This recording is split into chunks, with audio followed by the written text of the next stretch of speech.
বিসমিল্লাহির রহমানির রহিম। জুলাই গণঅভ্যুত্থানে ছাত্র জনতা তাদের রক্ত দিয়ে আওয়ামী দুঃশাসন থেকে দেশকে মুক্ত করেছিল, ফ্যাসিবাদকে দূর করেছিল। তাদেরই অন্যতম দোসর জাতীয় পার্টির চেয়ারম্যান জি.এম. কাদের আগামী নির্বাচন বানচাল করতে, আগামী নির্বাচনকে অস্থিতিশীল করতে পায়তারা করছে। আজকে আমার দেশে একটি রিপোর্ট, গণভোট ইস্যুতে জাতীয় পার্টির চেয়ারম্যান জি.এম. কাদেরের প্রকাশ্যে ন্যায়ের পক্ষে অবস্থান এবং একাধিক রাজনৈতিক দল জুলাই যোদ্ধা এবং গণমাধ্যম কর্মীদের বিরুদ্ধে করা মন্তব্যে রংপুরে নতুন করে সংঘাতের আশঙ্কা তৈরি হয়েছে। তার বক্তব্যকে ঘিরে বিএনপি, জামায়াত, এনসিপি সহ বিভিন্ন পক্ষ তীব্র প্রতিক্রিয়া জানিয়েছে।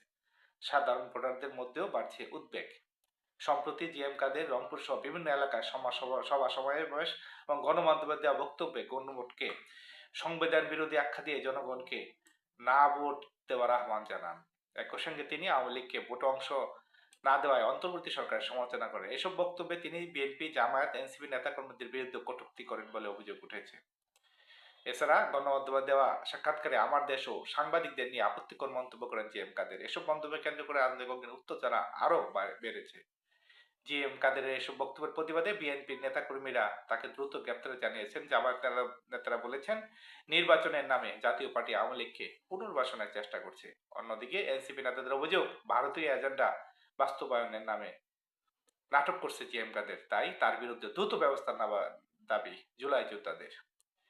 জি.এম. কাদেরের এসব বক্তব্যে সাধারণ ভোটারদের মধ্যে উদ্বেগ স্পষ্ট। আমরা সাধারণ জনগণের প্রত্যাশা, বাংলাদেশে একটি সুষ্ঠু স্থিতিশীল নির্বাচনের মাধ্যমে রাজনৈতিক অচল অবস্থা দূর হবে এবং বাংলাদেশ একটি শক্তিশালী রাষ্ট্র হিসেবে পৃথিবীর বুকে প্রতিষ্ঠিত হবে। কিন্তু এই জি.এম. কাদেরের মতো যারা গত 16 বছর আওয়ামী লীগকে বাতাস করেছে, যারা প্রশ্রয় দিয়েছে, যারা সাপোর্ট দিয়েছে, তারা যদি রাজনৈতিক মঞ্চে এখনো শক্তিশালী এবং স্পষ্টভাবে নিজেদেরকে আওয়ামী দোসরে প্রতিষ্ঠিত করে রাজনৈতিক পরিচালনা করে, সেক্ষেত্রে বাংলাদেশের রাজনীতিতে যে ইতিবাচক পরিবর্তনের সম্ভাবনা দেখা দিয়েছে তা কিন্তু বাধাগ্রস্ত হবে।